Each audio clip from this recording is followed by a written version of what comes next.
Praise the Lord and welcome to the Word of God today. We thank God for the privilege to share the Word of God through this means. We are happy. This is AIC Hillside Fellowship. We are today going to be speaking about believers' security in the love of God. We are talking about finding security in the love of God. At a time like this, we have to move closer to God because we understand the situation that we are in. But we thank God so far.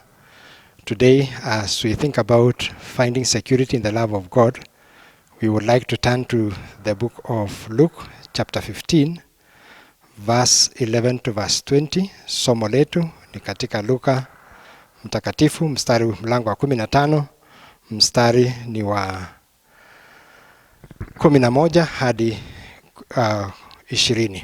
Sehemu ambayo tutasoma ni neno ambalo tumelizoea, lakini kwa sababu ya hali ambayo tulioko, tungependa kuangalia neno ambalo tumeliweka kwa Kiingereza kwamba tunapata usalama katika pendo lake Mwenyezi Mungu. Tusome neno hilo alafu kisha tutaendelea. Biblia inasema hivi katika Luka 15 mstari wa 11 hadi mstari wa 20. Biblia inasema hivi: akasema, mtu mmoja alikuwa na wana wawili. Yule mdogo akamwambia babaye, baba, nipe sehemu ya mali inayoniangukia. Akawagawia vitu vyake. Hata baada ya siku si nyingi, yule mdogo akakusanya vyote, akasafiri kwenda nchi ya mbali. Akatapanya mali zake huko kwa maisha ya uasherati. Alipokuwa amekwisha tumia vyote, njaa kuu iliingia nchi ile, yeye naye akaanza kuhitaji. Akaenda akashikamana na mwenyeji mmoja wa nchi ile, naye alimpeleka shambani kwake kulisha nguruwe. Akawa akitamani kujishibisha kwa maganda waliokula nguruwe, wala hapana mtu aliyempa kitu. Alipozingatia moyoni mwake, alisema, ni watumishi wangapi wa baba yangu wanaokula chakula na kusaza, na mimi hapa ninakufa kwa njaa? Nitaondoka nikwende kwa baba yangu na kumwambia, Baba, nimekosa juu ya mbingu na mbele yako. Sistahili kuitwa mwana wako tena. Nifanye kama mmoja wa watumishi wako. Akaondoka akaenda kwa babaye. Alipokuwa angali mbali, baba yake alimuona, akamuonea huruma, akaenda mbio, akamwangukia shingoni, akambusu sana. Yule mwana akamwambia, Baba, nimekosa juu ya mbingu na mbele yako. Sistahili kuitwa mwana wako tena. Lakini baba aliwaambia watumwa wake, leteni upesi vazi lililo bora, mkamvike, mtieni na pete kidoleni na viatu miguuni. Mleteni ndama yule aliyenona, mkamchinje, nasi tule na kufurahi. Kwa kuwa huyu mwanangu alikuwa amekufa, naye amefufuka. Alikuwa amepotea, naye ameonekana. Wakaanza kushangilia. Basi yule mwanawe mkubwa alipokuwa shamba, na alipokuwa akija na kuikaribia nyumba, alisikia sauti ya nyimbo na machezo. Akaita mtumishi mmoja akamuuliza, mambo haya maana yake nini? Akamwambia, ndugu yako amekuja na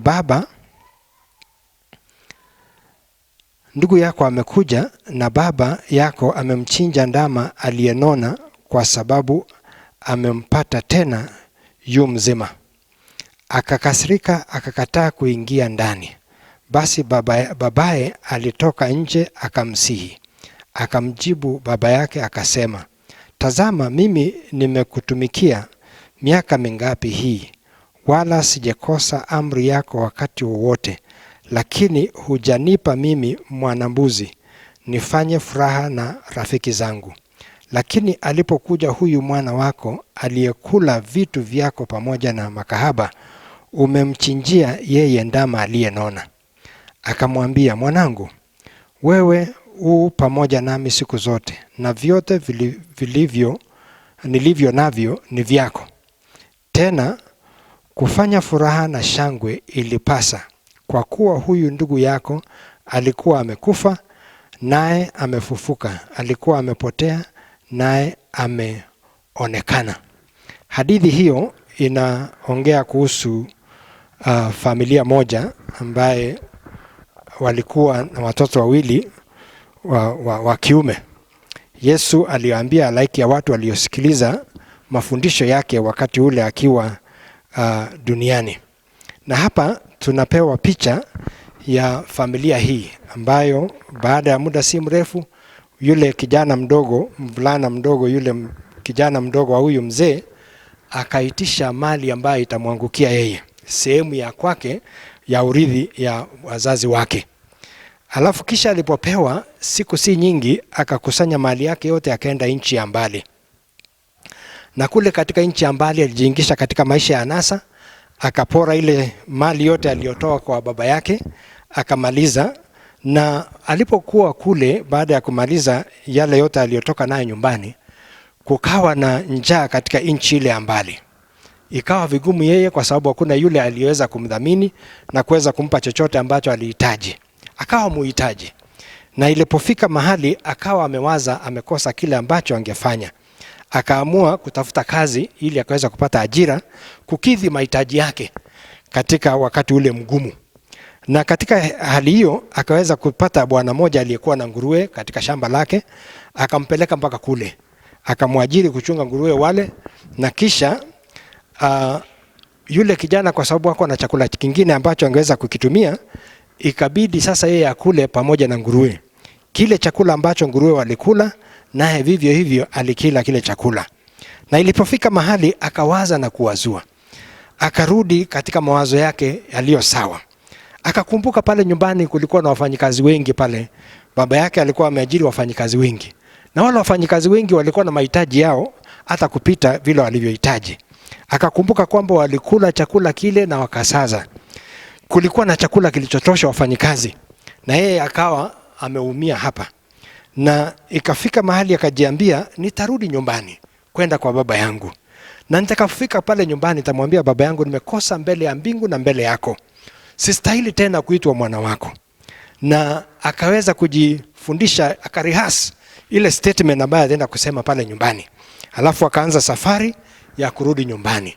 Kule nyumbani baba yake alikuwa anatazama njia ambayo mtoto wake alikwenda, na alikuwa anaangalia kwa matumaini kwamba siku moja atarudi. Alipomwona akiwa mbali, japo alikuwa amevalia matambara na amedhoofika kwa sababu ya hali alivyokuwa, baba yake akamtambua na akakimbia kwenda kumkaribisha, akambusu, akamwangukia, akamkumbatia, akafurahi kwamba mtoto amerudi nyumbani, na akaitisha karamu kwa upesi. Lakini yule mvulana kijana, ndugu yake aliyebaki, kaka yake aliyebaki nyumbani, aliposikia kwamba kuna furaha pale nyumbani, kuna nyimbo zinaimbwa pale nyumbani, kuna sherehe pale nyumbani, akauliza mfanyikazi mmoja pale nyumbani, ni nini inaendelea hapa? Akamwambia, baba amemchinja ndama aliyenona kwa sababu kaka yako mdogo amerudi, na amerudi akiwa buheri wa afya, akiwa mzima, na hivyo ndio sherehe inaendelea. Akakasirika sana kwa uchungu, kwa sababu amekaa na baba na siku zote baba hajampatia hata mwana kondoo kuweza kuchinja, mwana mbuzi hata kuweza kuchinja na kufurahia na wenzake. Akajihesabu kwamba amefanya kazi ya bure ambaye haikuweza kufaidi yeye. Lakini yule ambaye alienda katika maisha ya nasa na kuharibu mali ya baba, amerudi na amekaribishwa kwa sherehe ambayo ilikuwa ni sherehe kubwa. So akawa na ile uchungu. Lakini katika hadithi hii, kile ambacho ningependa tuangalie kwa mchana wa leo, singependa tuende mambo mengi ambayo yamo katika neno hili. Lakini ningependa tu tuangalie kitu kimoja, kwamba tunapata usalama katika pendo lake Mwenyezi Mungu. Finding security in the love of God. Katika hadithi hii, huyu kijana mdogo, mvulana mdogo huyu, alienda mbali akaharibu mali yake kule nje, na alipomaliza ndio akapata fikra ya kuweza kurudi nyumbani. Kwa siku ambayo tunaishi, kuna hadithi moja ambayo nilisoma kuhusu mchungaji mmoja. Alipokuwa kijana mdogo akaweza kupata msichana mchumba aliyekuwa mrembo sana, na akawa wamekuwa marafiki wa karibu wa dhati, kiasi ya kwamba alitarajia kwamba itakapofika wakati wa ndoa ataweza kumpoza huyu msichana na kuwa mke wake. Huyu kijana alikuwa ameokoka na ako kanisani, msichana vivyo hivyo, lakini alipokuwa karibu miaka 17, huyu kijana akaugua. Akawa na ugonjwa ambaye ilimsumbua macho.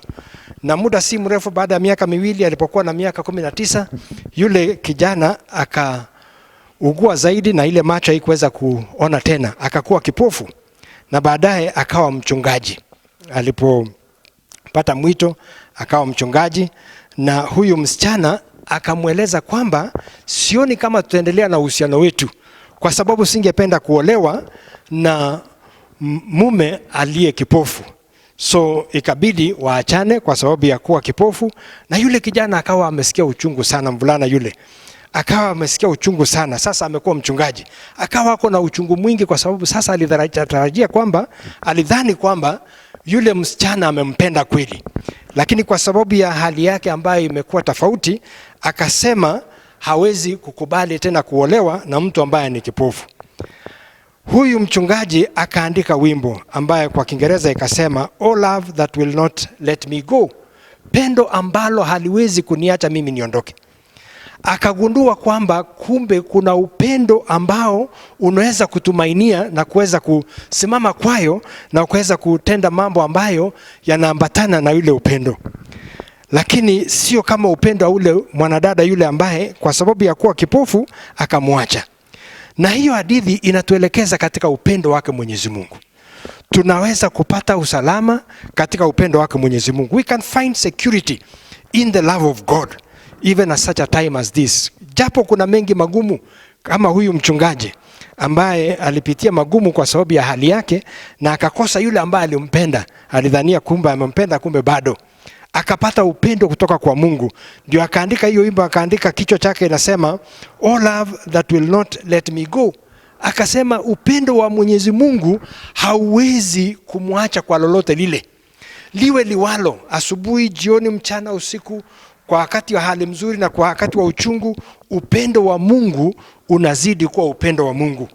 Na katika upendo huo ndio tunapata jambo ambalo tunaliita usalama, security. Tukiangalia katika somo hili ambalo tumesoma, kuna mambo manne ambayo yanatueleza wazi jinsi tunavyoweza kupata usalama katika pendo lake Mwenyezi Mungu. 4 things. Christians find security in the love of God because, number 1, the love of God is greater than our sins. Upendo wa Mungu ni mkuu kuliko dhambi zetu. Ukiangalia huyu mvulana alipoenda mbali, akaacha familia na akaacha makao ya baba yake kule nyumbani na akaenda nchi ya mbali, alienda kuteseka. Lakini baadaye kwa sababu ya kujingisha katika maisha ya nasa na dhambi za dunia hii, yeye akawa amepoteza kila kitu ambacho alirithi kutoka kwa baba yake. Kila kitu ikapotea. Alipoondoka katika ile nyumbani, ile nyumba ya baba yake, kivuli ya baba yake, akawa amesimama nje, akawa anajingisha katika mambo ya dunia hii, ndio ikakuwa ngumu yeye kuweza kuendelea katika maisha ya kustawi. Nasi vivyo hivyo, dhambi zetu ni nyingi mno. Tunapoishi katika dunia hii ya dhambi, kuna mengi ambayo tunawaza, kuna mengi ambayo tunasema, kuna mengi ambayo tunayatenda. Watu wengi wametumia talanta ambayo Mungu aliwapa kuweza kujingisha katika anasa za dunia hii na kumkosea Mwenyezi Mungu kwa yale ambayo wanatamka, yale ambayo anatenda, wale ambao wanaelekeza watu, mashauri ambayo wanapatia watu. Kupitia kwa talanta ambayo Mwenyezi Mungu amewapatia, wanajikuta kwamba wamemwasi Mwenyezi Mungu.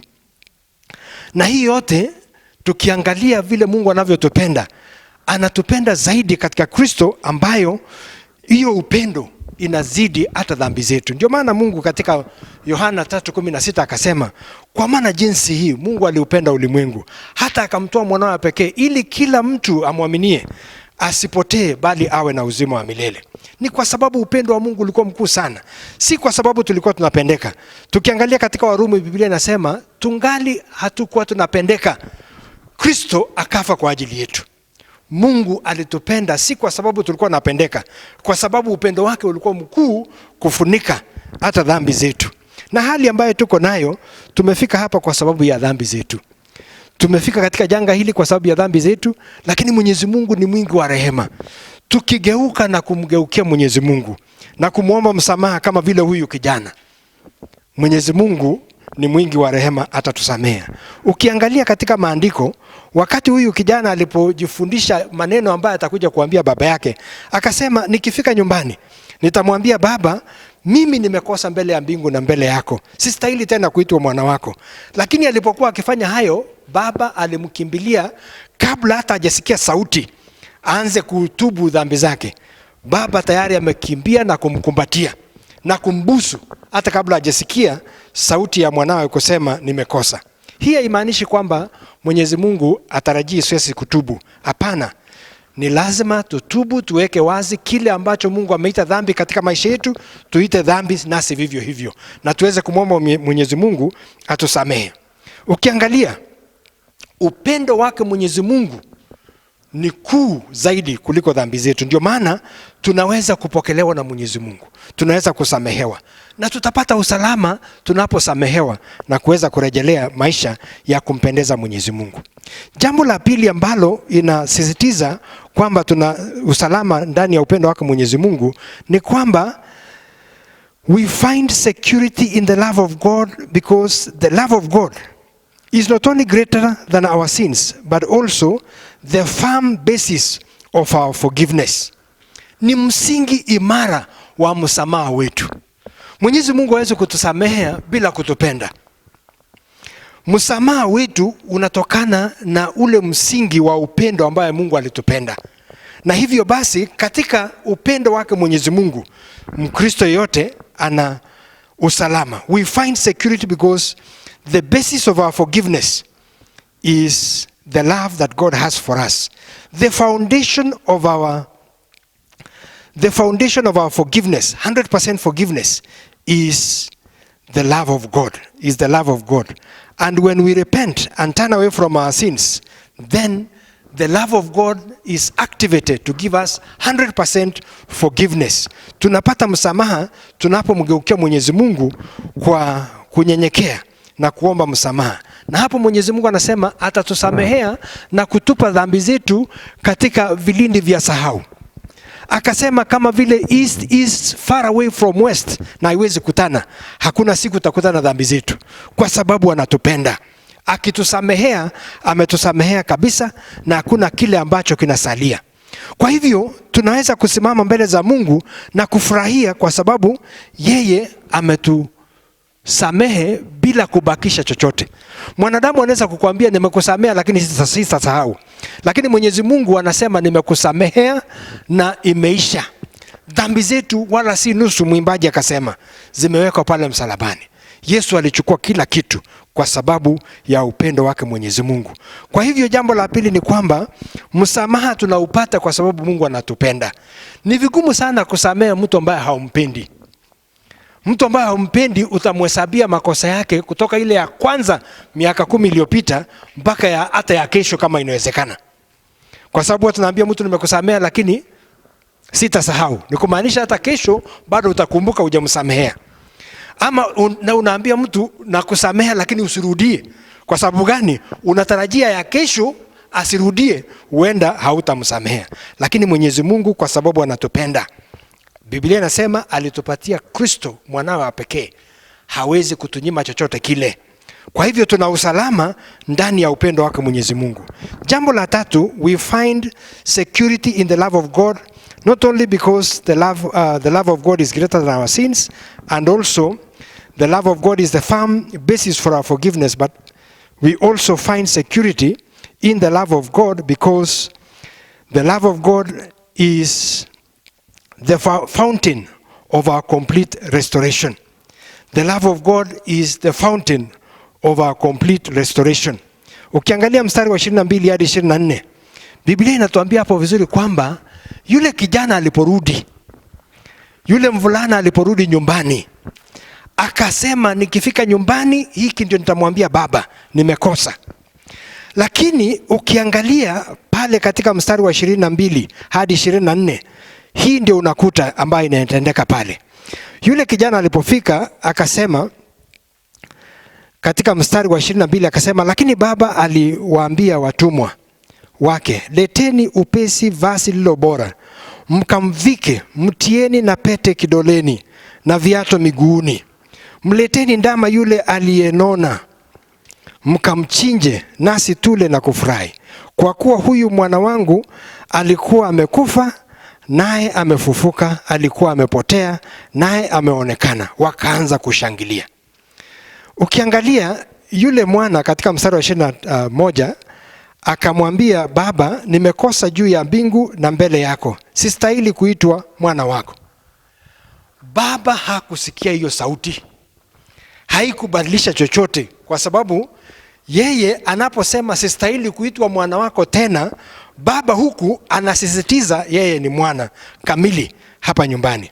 While the son was complaining about his sins and him being unworthy to become the son of his father, the father was busy confirming that he was a legitimate son.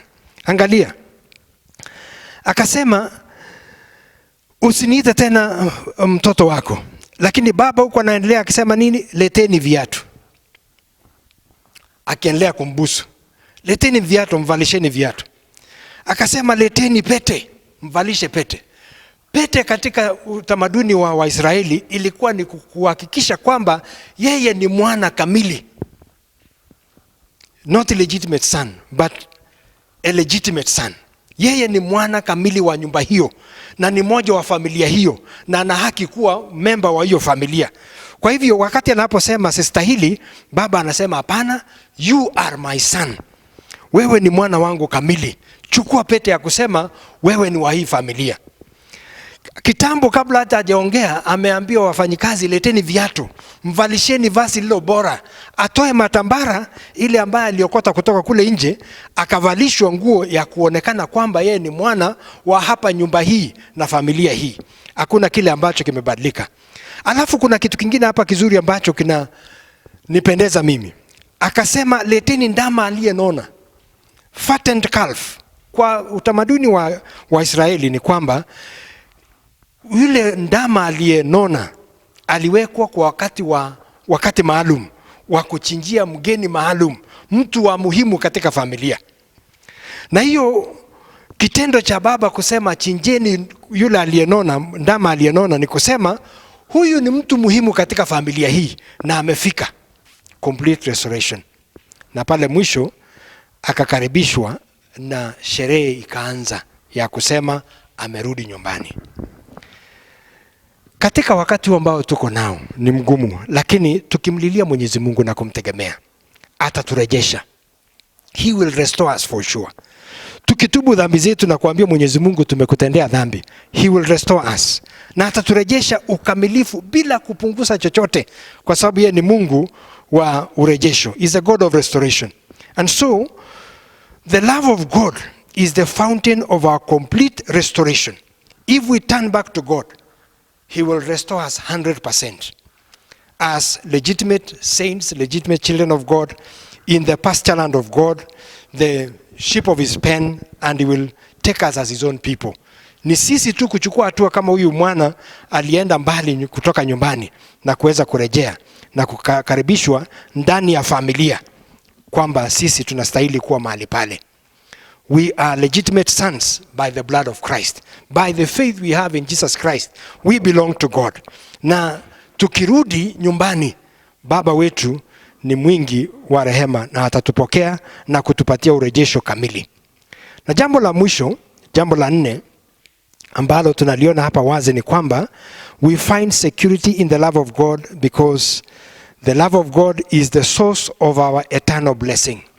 Upendo wa Mungu ndio chemichemi ya baraka zetu za milele. upendo wa Mungu ndio chemichemi ya baraka zetu za milele. Tukianzia pale mwanzo ni kwamba upendo wa Mungu ni mkuu kuliko dhambi zetu. Jambo la pili tumesema kwamba upendo wa Mungu ndio msingi imara wa msamaha wetu. Na jambo la tatu tumesema upendo wa Mungu ndio chemichemi ya urejesho wetu. Na jambo la mwisho tukasema upendo wa Mungu pia ndio chemichemi ya baraka zetu za milele. Kwa hivyo tunasema nini? Tunapata usalama ndani ya upendo wa Mungu, kwa sababu katika upendo wa Mungu mwanadamu anapata baraka zake Mwenyezi Mungu kwa ukamilifu. Salvation and all that God holds out for every believer inatokana na upendo wake Mwenyezi Mungu. Kristo alipokufa pale msalabani akasema yote yamekwisha. Inamaanisha mlango wa baraka ilifunguliwa wazi kwetu. Na tukiangalia vizuri kwamba pale msalabani tulipeana dhambi zetu, tukapewa utakatifu wa Mungu. Tulienda pale tukiwa hatuna lolote, lakini tukatoka pale tukiwa na uzima wa milele na utajiri wa mbinguni. Tulipoenda pale msalabani tukapiga magoti, tukapeana mauti yetu kwa sababu ya dhambi, na tukapewa uzima wa milele. Uzima ambao unapita kaburi, uzima ambayo inapita chochote kile katika dunia hii ambayo tunaishi, uzima wa milele ambayo tutaishi na Mwenyezi Mungu milele yote. Pale msalabani tulipeana our hopelessness, na tukawa watu wa matumaini yenye utukufu ambaye Kristo ametufungulia. Tulipeana udhaifu wetu, tukapewa nguvu zake Mwenyezi Mungu. Ndio maana Mwenyezi Mungu katika neno lake anasema let the weak say I am strong. Na mtunzi wa Zaburi akasema the Lord is my strength and my portion. Sitaogopa lolote hapa duniani. Hata katika uso wa mauti sisi tuna uzima wa milele, kwa sababu ni baraka kati ya baraka ambayo tumepewa pale msalabani. Pale msalabani tuliingia tukiwa watu hatuitwi lolote, hatujulikani. Tulikuwa tumepotea katika dunia hii, lakini pale msalabani tunaitwa wateule wake Mwenyezi Mungu. Kwa hivyo janga ile ambalo tunapitia sio jambo ambalo linaweza kutupatia wasiwasi, kwa sababu Mwenyezi Mungu ametubariki kushinda lolote chochote kile ambacho tunaweza kupitia. In fact ukiangalia katika Biblia, Warumi, Paulo anasema mateso ambayo tunapitia kwa muda mfupi ni ya kupita. Haiwezi kulinganishwa na utukufu ambaye itafunuliwa wakati Kristo atakaporudi. Kwa hivyo japo nje tunaonekana tunadhoofika, japo nje tumesongwa na mawazo na magonjwa na janga mingi ambayo yako dunia hii, lakini ndani tunauishwa upya kurithi ufalme wa mbinguni. Kwa hivyo tuna usalama ndani ya upendo wake Mwenyezi Mungu, kwa sababu pale katika upendo wa Mungu tunapata chemichemi ya baraka zetu za milele. Kwa hivyo janga hili ambalo limetukuta imefunika baraka zake Mwenyezi Mungu, na hatuwezi kuogopa lolote kwa sababu Mwenyezi Mungu yuko pamoja nasi. Tumalizie kwa kusema hivi: upendo wa Mungu ndio nguzo kubwa zaidi kwa Mkristo yote yule. Ni nanga ambayo inatushikilia katika mioyo yetu na mawazo yetu. Tunapokuwa katika safari ya imani, tuko na nanga ambayo inashikilia sisi. Kama vile meli inavyokuwa kule baharini, mawimbi yakitokea, ile nanga ikishashushwa ndani ya maji, mawimbi yawe mazito namna gani, haiwezi kushinda ile meli na haiwezi kuzama, kwa sababu nanga ile inashikilia ile meli. Sisi vivyo hivyo ndani ya Kristo, upendo wa Mungu ni nanga katika maisha yetu. Unapojua kwamba Mungu anakupenda, inakupa motisha kumtii, kumpenda zaidi na kutenda ambaye yanamtukuza. Kwa hivyo katika hali hii tutafute kitu kizuri ambayo tunaweza kusema, tunaweza kutenda, tunaweza kumsifu Mwenyezi Mungu kwayo, na upendo wake ukazidishwa katika maisha yetu na tutafurahia. Kwa hivyo tusiwe watu wa kuwa na wasiwasi. Kwa sababu gani? Katika upendo wake Mwenyezi Mungu tuna usalama tosha, kwa sababu upendo wa Mungu ni mkuu kuliko dhambi zetu. Na dhambi kizingiti kikubwa sana katika uhusiano wetu na Mwenyezi Mungu. Lakini kwa sababu ya pendo lake tunaondolewa ile dhambi. Ya pili tukasema upendo wake Mwenyezi Mungu ndio msingi imara wa msamaha wetu. Kwa hivyo tukisha samehewa, tusirudi nyuma kuja kuokota dhambi zetu. Kama yule kijana alipokuwa jaribu kuambia baba, nimekosa, nimefanya hili, usiniite tena mwana wako, nichukue kama mfanyikazi mmoja. Baba akaweka karamu ya kukata na shoka. Akasema, mwana wangu aliyepotea ameonekana. Mwana wangu ile alikuwa amekufa amefufuka. Kwa hivyo katika Praise the Lord and welcome to the word of God today. We thank God for the privilege to share the word of God through this means. We are happy. This is AIC Hillside Fellowship. We are today going to be speaking about believers' security in the love of God. We are talking about finding security in the love of God. At a time like this, we have to move closer to God because we understand the situation that we are in. But we thank God so far. Today, as we think about finding security in the love of God, we would like to turn to the book of Luke, chapter 15, verse 11 to verse 20. Somo letu ni katika Luka mtakatifu, mlango wa 15, mstari ni wa 11 hadi 20. Sehemu ambayo tutasoma ni neno ambalo tumelizoea, lakini kwa sababu ya hali ambayo tulioko, tungependa kuangalia neno ambalo tumeliweka kwa Kiingereza kwamba tunapata usalama katika pendo lake Mwenyezi Mungu. Tusome neno hilo alafu kisha tutaendelea. Biblia inasema hivi katika Luka 15 mstari wa 11 hadi mstari wa 20. Biblia inasema hivi: akasema, mtu mmoja alikuwa na wana wawili. Yule mdogo akamwambia babaye, baba, nipe sehemu ya mali inayoniangukia. Akawagawia vitu vyake. Hata baada ya siku si nyingi, yule mdogo akakusanya vyote, akasafiri kwenda nchi ya mbali. Akatapanya mali zake huko kwa maisha ya uasherati. Alipokuwa amekwisha tumia vyote, njaa kuu iliingia nchi ile, yeye naye akaanza kuhitaji.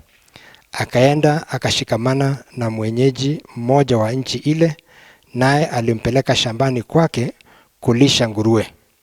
Akawa akitamani kujishibisha kwa maganda waliokula nguruwe, wala hapana mtu aliyempa kitu. Alipozingatia moyoni mwake, alisema, ni watumishi wangapi wa baba yangu wanaokula chakula na kusaza, na mimi hapa ninakufa kwa njaa? Nitaondoka nikwende kwa baba yangu na kumwambia, Baba, nimekosa juu ya mbingu na mbele yako. Sistahili kuitwa mwana wako tena. Nifanye kama mmoja wa watumishi wako. Akaondoka akaenda kwa babaye. Alipokuwa angali mbali, baba yake alimuona, akamuonea huruma, akaenda mbio, akamwangukia shingoni, akambusu sana. Yule mwana akamwambia, Baba, nimekosa juu ya mbingu na mbele yako. Sistahili kuitwa mwana wako tena. Lakini baba aliwaambia watumwa wake, leteni upesi vazi lililo bora, mkamvike, mtieni na pete kidoleni na viatu miguuni. Mleteni ndama yule aliyenona, mkamchinje, nasi tule na kufurahi. Kwa kuwa huyu mwanangu alikuwa amekufa, naye amefufuka. Alikuwa amepotea, naye ameonekana. Wakaanza kushangilia. Basi yule mwanawe mkubwa alipokuwa shamba, na alipokuwa akija na kuikaribia nyumba, alisikia sauti ya nyimbo na machezo. Akaita mtumishi mmoja akamuuliza, mambo haya maana yake nini? akamwambia, ndugu yako amekuja na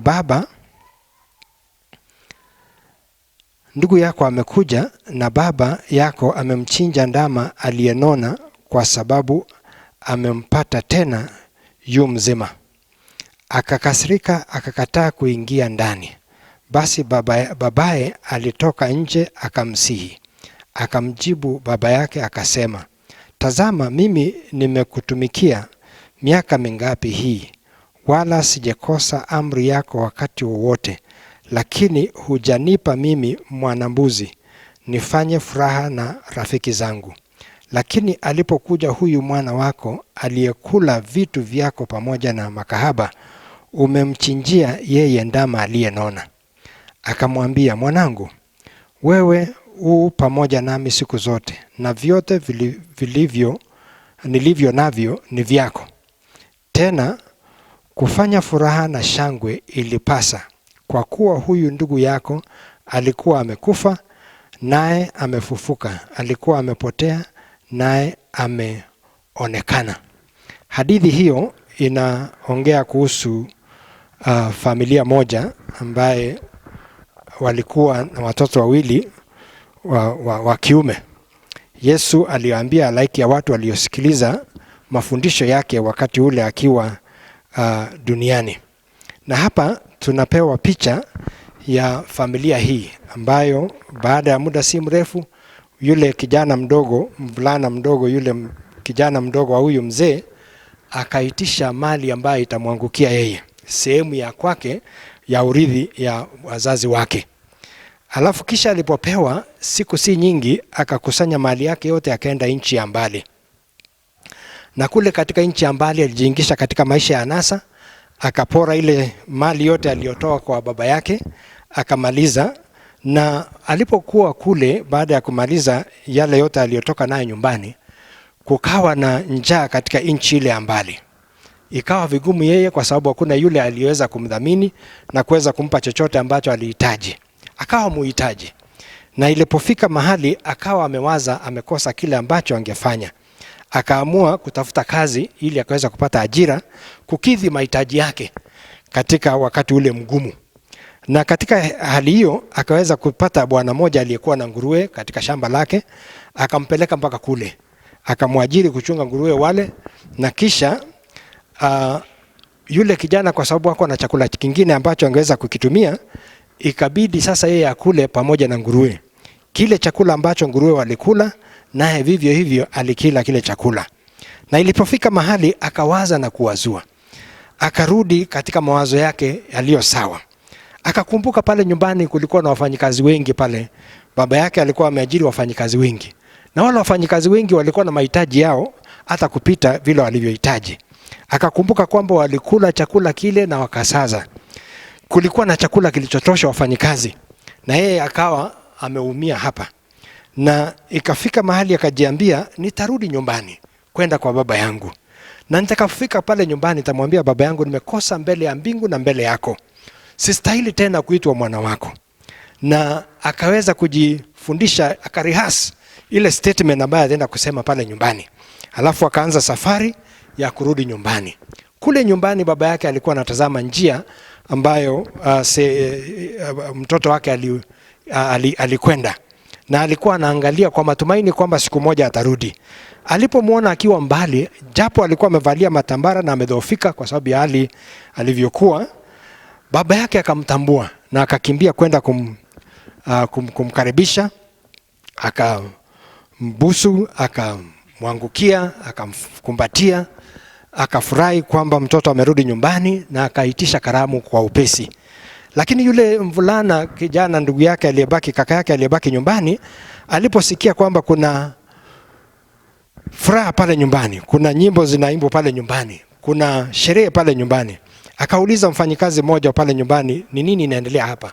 Akamwambia, baba amemchinja ndama aliyenona kwa sababu kaka yako mdogo amerudi, na amerudi akiwa buheri wa afya, akiwa mzima, na hivyo ndio sherehe inaendelea. Akakasirika sana kwa uchungu, kwa sababu amekaa na baba na siku zote baba hajampatia hata mwana kondoo kuweza kuchinja, mwana mbuzi hata kuweza kuchinja na kufurahia na wenzake. akajihesabu kwamba amefanya kazi ya bure ambaye haikuweza kufaidi yeye. Lakini yule ambaye alienda katika maisha ya anasa na kuharibu mali ya baba, amerudi na amekaribishwa kwa sherehe ambayo ilikuwa ni sherehe kubwa. So akawa na ile uchungu.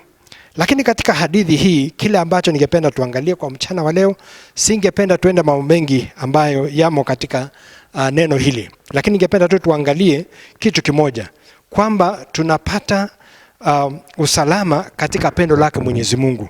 Finding security in the love of God. Katika hadithi hii, huyu kijana mdogo, mvulana mdogo huyu, alienda mbali akaharibu mali yake kule nje, na alipomaliza ndio akapata fikra ya kuweza kurudi nyumbani. Kwa siku ambayo tunaishi, kuna hadithi moja ambayo nilisoma kuhusu mchungaji mmoja. Alipokuwa kijana mdogo akaweza kupata msichana mchumba aliyekuwa mrembo sana, na akawa wamekuwa marafiki wa karibu wa dhati, kiasi ya kwamba alitarajia kwamba itakapofika wakati wa ndoa ataweza kumposa huyu msichana na kuwa mke wake. Huyu kijana alikuwa ameokoka na ako kanisani, msichana vivyo hivyo. Lakini alipokuwa karibu miaka 17, huyu kijana akaugua. Akawa na ugonjwa ambaye ilimsumbua macho. Na muda si mrefu baada ya miaka miwili, alipokuwa na miaka 19, yule kijana akaugua zaidi na ile macho haikuweza kuona tena, akakuwa kipofu. Na baadaye akawa mchungaji. Alipopata mwito akawa mchungaji, na huyu msichana akamweleza kwamba sioni kama tutaendelea na uhusiano wetu, kwa sababu singependa kuolewa na mume aliye kipofu. So ikabidi waachane kwa sababu ya kuwa kipofu. Na yule kijana akawa amesikia uchungu sana, mvulana yule akawa amesikia uchungu sana. Sasa amekuwa mchungaji, akawa ako na uchungu mwingi, kwa sababu sasa alitarajia kwamba, alidhani kwamba yule msichana amempenda kweli. Lakini kwa sababu ya hali yake ambayo imekuwa tofauti, akasema hawezi kukubali tena kuolewa na mtu ambaye ni kipofu. Huyu mchungaji akaandika wimbo ambaye kwa Kiingereza ikasema, "Oh love that will not let me go." Pendo ambalo haliwezi kuniacha mimi niondoke. Akagundua kwamba kumbe kuna upendo ambao unaweza kutumainia na kuweza kusimama kwayo na kuweza kutenda mambo ambayo yanaambatana na yule upendo. Lakini sio kama upendo wa ule mwanadada yule ambaye kwa sababu ya kuwa kipofu akamwacha. Na hiyo hadithi inatuelekeza katika upendo wake Mwenyezi Mungu. Tunaweza kupata usalama katika upendo wake Mwenyezi Mungu. We can find security in the love of God, even at such a time as this. Japo kuna mengi magumu, kama huyu mchungaji ambaye alipitia magumu kwa sababu ya hali yake, na akakosa yule ambaye alimpenda. Alidhania kumbe amempenda, kumbe bado. Akapata upendo kutoka kwa Mungu. Ndio akaandika hiyo wimbo, akaandika kichwa chake inasema, "Oh love that will not let me go." Akasema upendo wa Mwenyezi Mungu hauwezi kumwacha kwa lolote lile. Liwe liwalo, asubuhi, jioni, mchana, usiku, kwa wakati wa hali mzuri na kwa wakati wa uchungu, upendo wa Mungu unazidi kuwa upendo wa Mungu. Na katika upendo huo ndio tunapata jambo ambalo tunaliita usalama, security. Tukiangalia katika somo hili ambalo tumesoma, kuna mambo manne ambayo yanatueleza wazi jinsi tunavyoweza kupata usalama katika pendo lake Mwenyezi Mungu. 4 things. Christians find security in the love of God because, number 1, the love of God is greater than our sins. Upendo wa Mungu ni mkuu kuliko dhambi zetu. Ukiangalia huyu mvulana alipoenda mbali, akaacha familia na akaacha makao ya baba yake kule nyumbani na akaenda nchi ya mbali, alienda kuteseka. Lakini baadaye kwa sababu ya kujingisha katika maisha ya anasa na dhambi za dunia hii, yeye akawa amepoteza kila kitu ambacho alirithi kutoka kwa baba yake. Kila kitu ikapotea. Alipoondoka katika ile nyumbani, ile nyumba ya baba yake, kivuli ya baba yake, akawa amesimama nje, akawa anajingisha katika mambo ya dunia hii, ndio ikakuwa ngumu yeye kuweza kuendelea katika maisha ya kustawi. Nasi vivyo hivyo, dhambi zetu ni nyingi mno. Tunapoishi katika dunia hii ya dhambi, kuna mengi ambayo tunawaza, kuna mengi ambayo tunasema, kuna mengi ambayo tunayatenda. Watu wengi wametumia talanta ambayo Mungu aliwapa kuweza kujingisha katika anasa za dunia hii na kumkosea Mwenyezi Mungu kwa yale ambayo anatamka, yale ambayo anatenda, wale ambao wanaelekeza watu, mashauri ambayo wanapatia watu kupitia kwa talanta ambayo Mwenyezi Mungu amewapatia, wanajikuta kwamba wamemwasi Mwenyezi Mungu.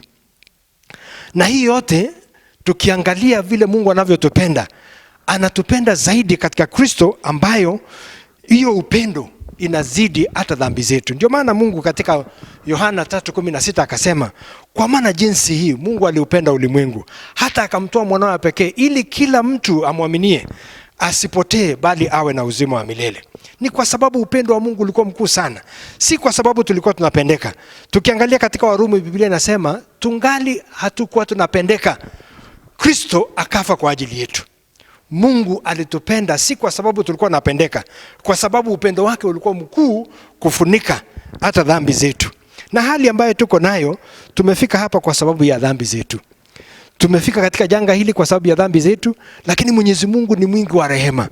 Tukigeuka na kumgeukia Mwenyezi Mungu na kumuomba msamaha kama vile huyu kijana, Mwenyezi Mungu ni mwingi wa rehema, atatusamea.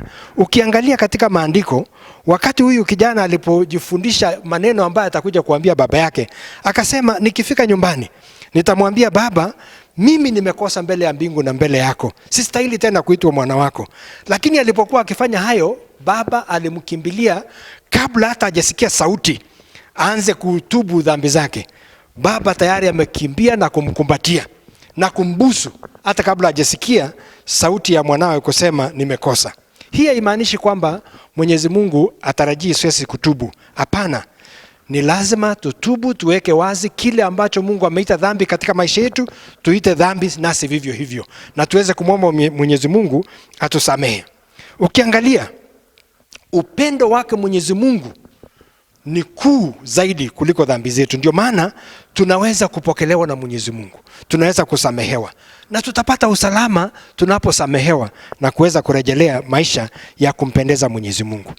Jambo la pili ambalo inasisitiza kwamba tuna usalama ndani ya upendo wake Mwenyezi Mungu ni kwamba we find security in the love of God, because the love of God is not only greater than our sins, but also the firm basis of our forgiveness. Ni msingi imara wa msamaha wetu. Mwenyezi Mungu hawezi kutusamehea bila kutupenda. Msamaha wetu unatokana na ule msingi wa upendo ambaye Mungu alitupenda. Na hivyo basi katika upendo wake Mwenyezi Mungu, Mkristo yote ana usalama. We find security because the basis of our forgiveness is the love that God has for us. The foundation of our forgiveness, 100% forgiveness, is the love of God. Is the love of God. And when we repent and turn away from our sins, then the love of God is activated to give us 100% forgiveness. Tunapata msamaha tunapomgeukia Mwenyezi Mungu kwa kunyenyekea na kuomba msamaha. Na hapo Mwenyezi Mungu anasema atatusamehea na kutupa dhambi zetu katika vilindi vya sahau. Akasema kama vile east is far away from west, na haiwezi kutana. Hakuna siku tutakutana dhambi zetu, kwa sababu anatupenda. Akitusamehea, ametusamehea kabisa, na hakuna kile ambacho kinasalia. Kwa hivyo tunaweza kusimama mbele za Mungu na kufurahia, kwa sababu yeye ametusamehe bila kubakisha chochote. Mwanadamu anaweza kukuambia nimekusamehea lakini sitasahau. Lakini Mwenyezi Mungu anasema nimekusamehea na imeisha.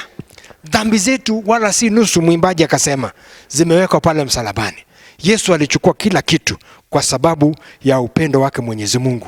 Kwa hivyo jambo la pili ni kwamba msamaha tunaupata kwa sababu Mungu anatupenda. Ni vigumu sana kusamehe mtu ambaye haumpendi.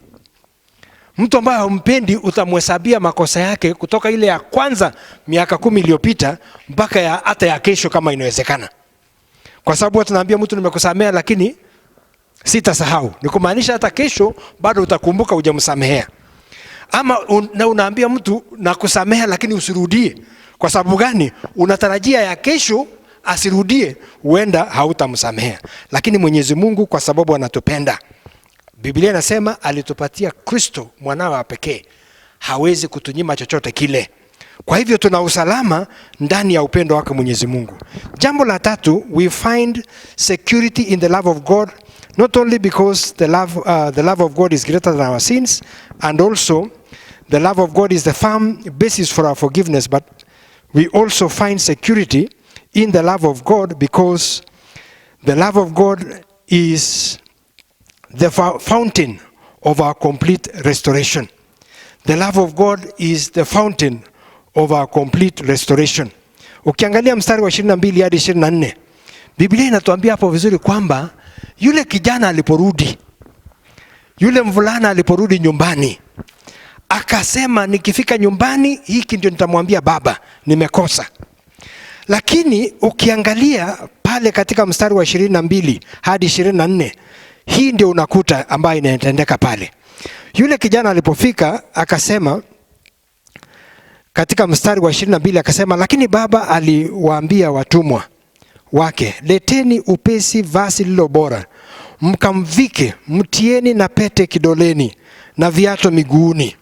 Mleteni ndama yule aliyenona, mkamchinje, nasi tule na kufurahi. Kwa kuwa huyu mwana wangu alikuwa amekufa, naye amefufuka, alikuwa amepotea, naye ameonekana. Wakaanza kushangilia. Ukiangalia yule mwana katika mstari wa 21 akamwambia baba, nimekosa juu ya mbingu na mbele yako, sistahili kuitwa mwana wako.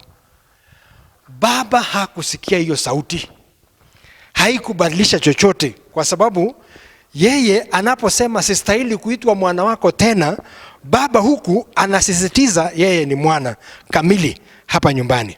While the son was complaining about his sins and him being unworthy to become the son of his father, the father was busy confirming that he was a legitimate son. Angalia, akasema usiniite tena mtoto wako. Lakini baba huko anaendelea akisema nini? Leteni viatu. Akiendelea kumbusu, leteni viatu, mvalisheni viatu. Akasema leteni pete, mvalishe pete. Pete katika utamaduni wa Waisraeli ilikuwa ni kuhakikisha kwamba yeye ni mwana kamili.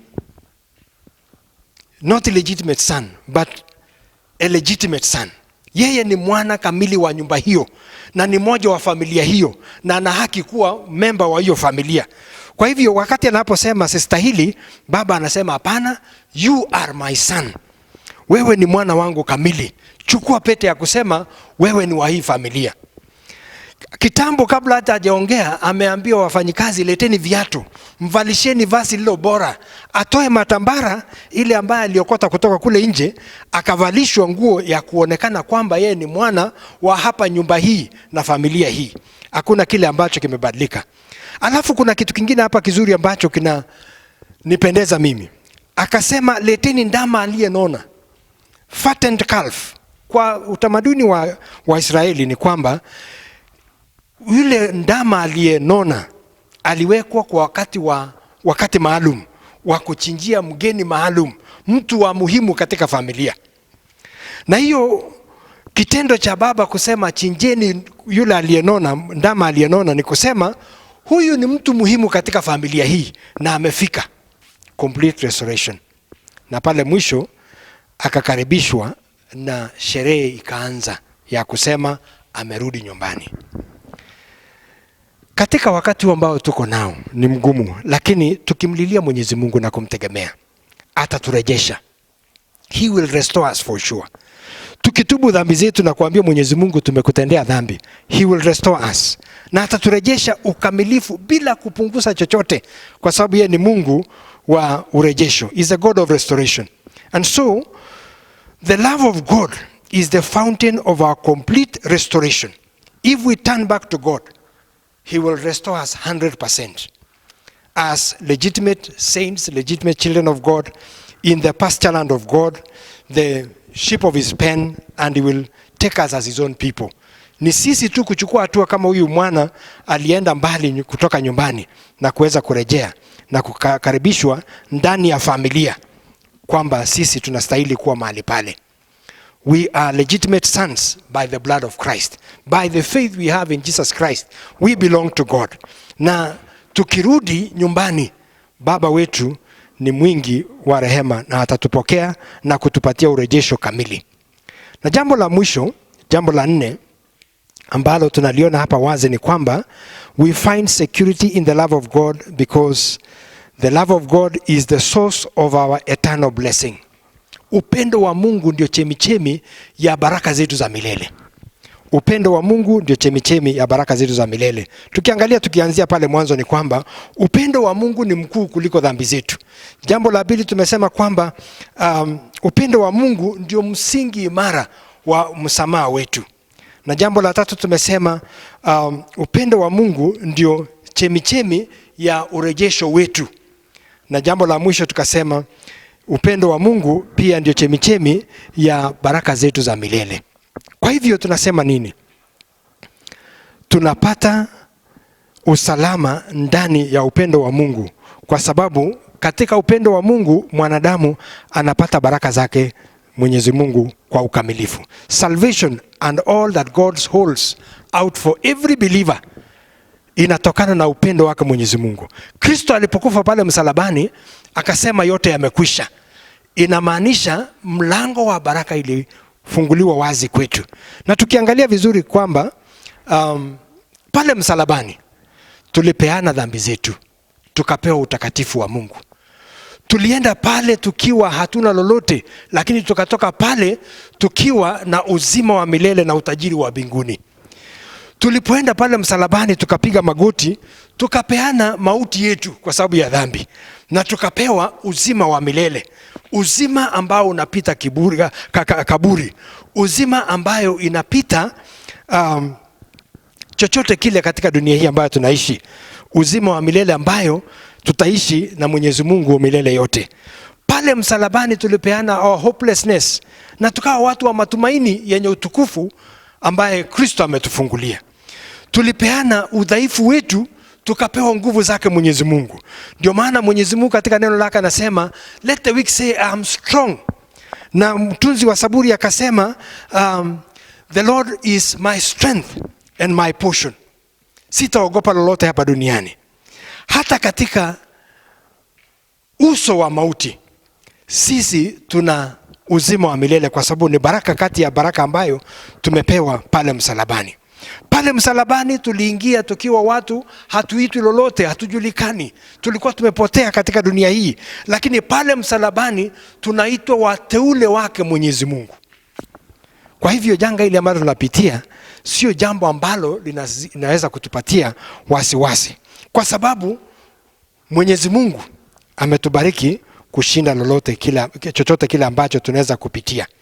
In fact ukiangalia katika Biblia Warumi, Paulo anasema mateso ambayo tunapitia kwa muda mfupi ni ya kupita. Haiwezi kulinganishwa na utukufu ambaye itafunuliwa wakati Kristo atakaporudi. Kwa hivyo japo nje tunaonekana tunadhoofika, japo nje tumesongwa na mawazo na magonjwa na janga mingi ambayo yako dunia hii, lakini ndani tunauishwa upya kurithi ufalme wa mbinguni.